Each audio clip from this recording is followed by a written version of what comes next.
मैंने तो अभी यही कहा कि उसके लिए कोई अल्फाज नहीं है। जो इज्जत और जो एहतराम पूरा ही मेवात इलाका, मेवात की 3600 बिरादरी हमारे ख़ानदान को देती आई है, उसका हम अल्फाजों में बयान नहीं कर सकते। लेकिन हाँ, हम उनकी सेवा करके, उनके कामों को करके उनके लिए बेहतर जितना कर सकते हैं वही एक शुक्रिया का मार्ग है।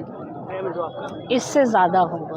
अच्छा। क्योंकि इन लोगों को मुझे दिल से प्यार है और मैं भी अपने परिवार की तरह पूरे इलाके को मान के चलती हूँ।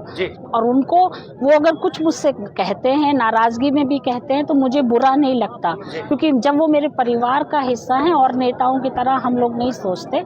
हम ये सोचते हैं हमारे परिवार का हिस्सा, हम सुख दुख अपने बांट सकते हैं। कोई कमी मुझसे रही है तो मैं माफ़ी पब्लिकली मैंने मांगी है, तो मुझे कोई शर्म नहीं है उस बात की, क्योंकि मैं इलाके की बेहतरी के लिए नहीं रही, ज़्यादा गाँव में नहीं जा पाई। अगर मैं गांव में जाती तो मैं जितना विकास और जितने स्कूल्स और ये सब मैंने कराए हैं मैं नहीं कराई। मैं यहाँ आपको करेक्ट करना चाहूँगी, वो लोग कांग्रेसी नहीं हैं।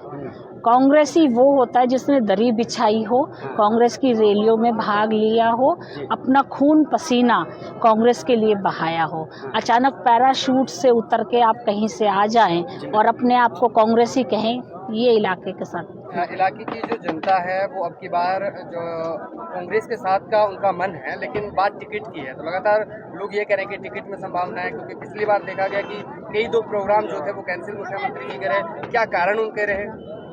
देखिए, उन मुख्यमंत्री जी का पूरा मन था आने का, लेकिन अगर हमारे राष्ट्रीय अध्यक्ष खड़गे साहब पहली बार राजस्थान तशरीफ ला रहे हैं तो मेरे को भी हुक्म हुआ कि मैं पूरी अपने वर्कर्स को लेके वहाँ पे हाजिर हूँ 6 तारीख को। पॉसिबल नहीं था कि भीलवाड़ा से हम लोग वापस पहुँच के 7 तारीख का फंक्शन कर सकते। उसके बाद तारीख तय हुई 10। उस दिन आप कह सकते हैं कि प्रियंका जी का बन गया, और प्रियंका जी अगर आ रही हों तो मैं नहीं समझती कि अपने सीएम साहब या कोई भी और नेता फिर कहीं और जा सकते हैं। तो ऐसा कुछ नहीं है मंशा। सीएम साहब अब भी आना चाहते तो अब हमने कहा हम आचार संहिता लगने के बाद बुलाएंगे आपको। बाकी जनता के लिए क्या एक मैसेज, क्या संदेश देंगे, किस मुद्दे के साथ अब की बार चुनाव लड़ा जाएगा? नहीं, मैं तो सिर्फ यही कहना चाहूँगी, चुनाव का कोई मुद्दा नहीं है, भाईचारे का ही है। आपस में लड़ाई ना करें, भाईचारे से रहें और विवादों को मिटाएं, और जो कुरीतियाँ हमारे समाज में हैं हम उनको ख़त्म करने की कोशिश करें, और जहाँ तक हो सके प्यार प्रेम से रहें और बच्चों को पढ़ाएं, खास तौर से बच्चियों को पढ़ाएं। बेटियों की शिक्षा में कितना इजाफा आपकी बार हुआ है? कितनी बार आप पूछोगे? मैंने 2 रेजिडेंशियल स्कूल खुलवा दिए, एक कंचननेर में और एक कामा के पास नंदेरा में।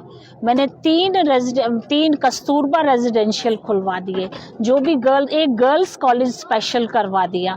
उसके बाद अपग्रेड हुए हैं, वो सारा कुछ है ही। मंत्री साहब जी, नौजवान जो है उनको कहीं ना कहीं यहाँ रोजगार की बड़ी कमी होती है, तो किस तरह के कार्य आप कह रहेंगे अगले चुनाव में? एजुकेशन जब उनकी अपने आप होगी तो रोजगार के अवसर भी बढ़ेंगे, और वैसे भी रीको का हमारे पहाड़ी में सीएम साहब ने अनाउंस कर दिया है, तो उससे भी रोजगार मिलेगा।